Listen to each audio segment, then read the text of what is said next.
South India shopping మాల్లో block buster ఆషాఢం number 1 kilo sale.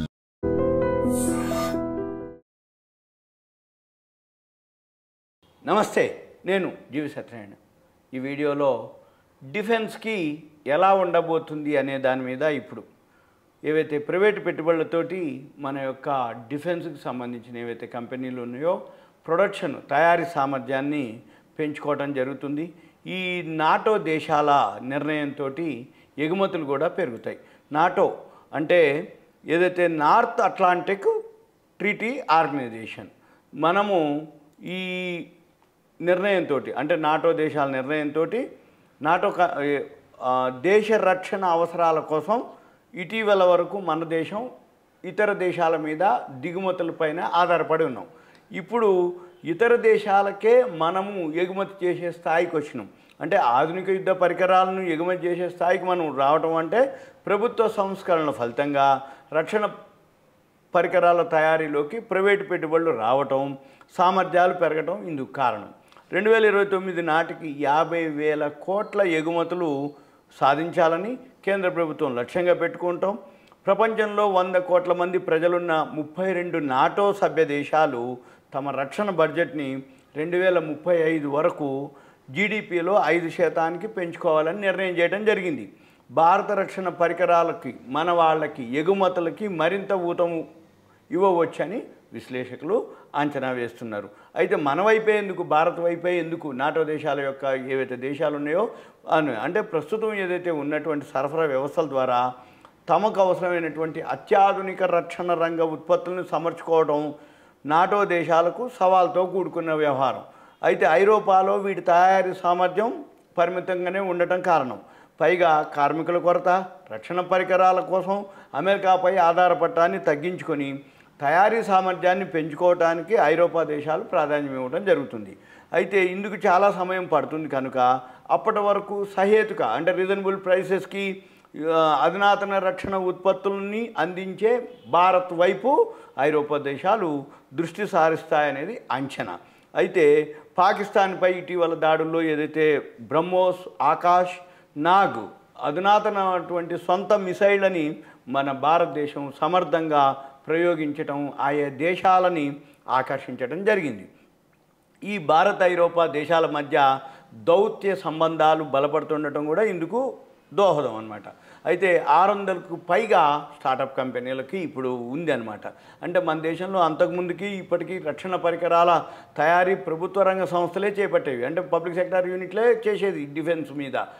అయితే ఇప్పుడు ప్రైవేట్ రంగంలో కూడా కంపెనీలకి స్టార్టప్ కంపెనీలు 600 వాటికి ఇవ్వటం జరిగింది. అయితే ఈ రక్షణ పరికరాల తయారీ సామర్థ్యం భారీగా పెరుగుతుంది అన్నమాట. అయితే 2024-25లో దేశీయంగా రక్షణ పరికరాల తయారీలో ప్రైవేట్ కంపెనీల వాటా దాదాపు 25% చేరింది. టాటా గ్రూప్, ఎల్ఎన్టీ, భారత్ ఫోర్జ్, మహీంద్రా, అశోక్ లేలాండ్ వంటి దిగ్గజాల తోడు 600కి పైగా స్టార్టప్ కంపెనీలు రక్షణ రంగంలోకి అడుగుపెట్టాక తయారీ సామర్థ్యంతో పాటు పరిశోధన అంటే R&D రీసెర్చ్ అండ్ డెవలప్మెంట్ అనమాట అభివృద్ధి పరిశోధనను రాణిస్తుంది. అయితే జర్మనీ సంస్థ హైన్ మొటాల్ వాఫే మ్యూనిషన్ నుంచి 600 కోట్ల ఆర్డర్ను దక్కించుకున్నటువంటి రిలయన్స్ డిఫెన్సు, ఫ్రాన్స్కి చెందిన దసో ఏవియేషన్ టేల్స్తో ఒప్పందం కుదుర్చుకోవడం మన కంపెనీలకి అంతర్జాతీయంగా పెరుగుతున్నటువంటి ప్రాధాన్యాన్ని తెలియజేస్తుంది. నాటో దేశాల నుంచి ఆర్డర్లు పెరిగితే మన కంపెనీలు రాబోయే దశాబ్ద కాలంలో అంతర్జాతీయ విపణిలో కీలకంగా మారతాయి. ఈ దిగుమతుల్లో అంటే రక్షణ పరికరాలు అధికంగా దిగుమతి చేసుకున్న దేశాల్లో గత ఏడాది మన దేశం 4వ స్థానంలో ఉంది. రష్యాతో యుద్ధం అంటే రష్యా ఉక్రెయిన్ ఆయుధ సామాగ్రిని అమెరికా, ఐరోపా దేశాల నుంచి అధికంగా కొనుగోలు చేయడం జరిగింది. కొనుగోలు చేస్తున్నది ఉక్రెయిన్ మొదటి స్థానంలో ఉంది. ప్రపంచవ్యాప్తంగా రక్షణ దిగుమతుల్లో 18% వాటా ఉక్రెయిన్దే. పోలాండ్ 5%, USA 4% తదుపరి స్థానాల్లో ఉన్నాయి. తర్వాత 4వ స్థానంలో మన దేశంతో పాటు Qatar, Saudi Arabia, south Korea, Australia ఉన్నాయి. అదే 2010తో చూస్తే రక్షణ దిగుమతుల్లో మన దేశాందే అగ్రస్థానం. అప్పట్లో ప్రపంచవ్యాప్త రక్షణ దిగుమతుల్లో మన వాటాయే 11%గా ఉండేది. అయితే ఇప్పుడు ఎగుమతుల్లో వృద్ధి ఉంది. మనం 2015 నుంచి మన రక్షణ ఎగుమతులు ఏటా 41% వృద్ధి చెందుతుంది. 2017లో మన రక్షణ ఎగుమతులు 1500 కోట్లు, 2024లో 23,600 కోట్లు పెరగడం జరిగింది. బ్రహ్మోస్, ఆకాష్, నాగ్ తదితర క్షిపణుల సత్తాను గుర్తించి వాటిని కొనుగోలు చేసేందుకు పలు దేశాలు ఆసక్తిని ప్రదర్శిస్తున్నాయి.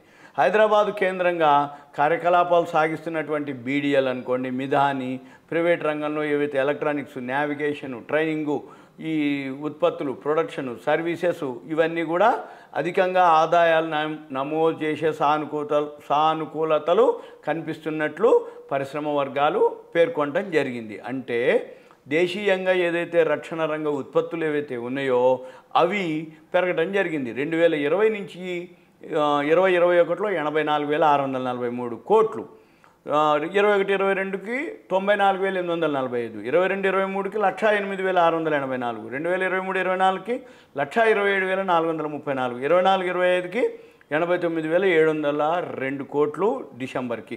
ప్రైవేట్ రంగంలో 20% అంటే దేశీయంగా 20.4, 21, 19.4 ఇలా వాటా అన్నమాట. తర్వాత ఇప్పుడు ఏవైతే ఆర్డర్లు ఉన్నాయో ఏ కంపెనీకి ఎంతెంత ఆర్డర్లు ఉన్నాయో దాన్ని బట్టి మీరేం చేయాలి, ఈ వీడియో ఎవరైతే వింటుర్రో ఓ పెన్ను నోట్బుక్ దగ్గర పెట్టుకోవాలి, లేదు మీ పేరు, ఏరియా, వాట్సాప్ మెసేజ్ పెట్టాలి. దయచేసి కాల్ చేయొద్దు. ఈ రక్షణ రంగానికి, డిఫెన్స్ రంగానికి ఎన్ని కోట్ల ఆర్డర్ వచ్చింది, ఏ కంపెనీలకు వచ్చింది, అవి రాబోయే రోజుల్లో ఎలా పెరగబోతుంది అనేది మనం గమనించాలి. ఫస్ట్ హయ్యెస్ట్ వచ్చింది HAL, హిందుస్థాన్ ఏరోనాటిక్స్కి. దానికి వచ్చే 5 ఏళ్లలో ఇప్పుడు ఆర్డర్ల విలువ ఎంతైతే ఉందో 2023-24 1,25,388 కోట్లుంటే వచ్చే 5 ఏళ్లకి 13,04,975 కోట్లకు చేరుతుందన్నమాట దాని యొక్క ఆర్డర్ల విలువ. BEL, భారత్ ఎలక్ట్రానిక్స్ లిమిటెడ్ 74,500 కోట్లు ఇప్పుడు 2023-24కి. రాబోయే 5 ఏళ్లకి 3 లక్షల కోట్లు. BEML, BDL, Midhani, Mazagon dock, garden reach ship builders, Goa shipyard, Hindustan shipyard, armoured vehicles Nigam, India Optel, munitions India, ఇలా ఏవైతే ఉన్నాయో ఇవన్నీ కొన్ని వేల కోట్లకు ఉన్నాయన్నమాట.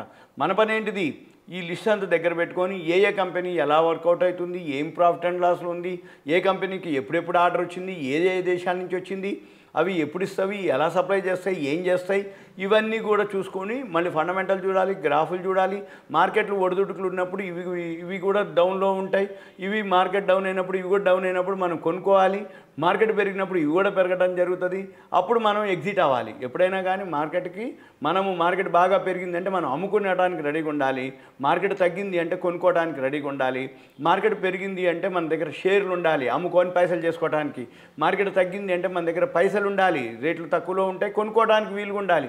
అంతే తప్ప 100లో ఎందుకు అంటే మార్కెట్ పెరిగినప్పుడు పైసలు ఉంటాయి, హైలో కొంటారు. మార్కెట్ తగ్గినప్పుడు షేర్లు ఉంటాయి, రేట్లు పడిపోతాయి, లాస్ వస్తుంది, చివరికి అమ్మేస్తారు, లాస్ వచ్చింది అంటారు. అలా అనకుండా మార్కెట్ పడినప్పుడు పైసలు ఉండాలి, కొనుక్కోవాలి. మార్కెట్ పెరిగినప్పుడు మన దగ్గర షేర్లు ఉండాలి, అమ్ముకొని లాభం తీసుకోవాలి. ఇది అనమాట. అయితే రేపు అంటే అంకురాలు స్టార్టప్ కంపెనీలు 2022-23లో 355 కంపెనీలు ఉంటే 2023-24 వచ్చేటప్పటికి 475 కంపెనీలు అయినాయి.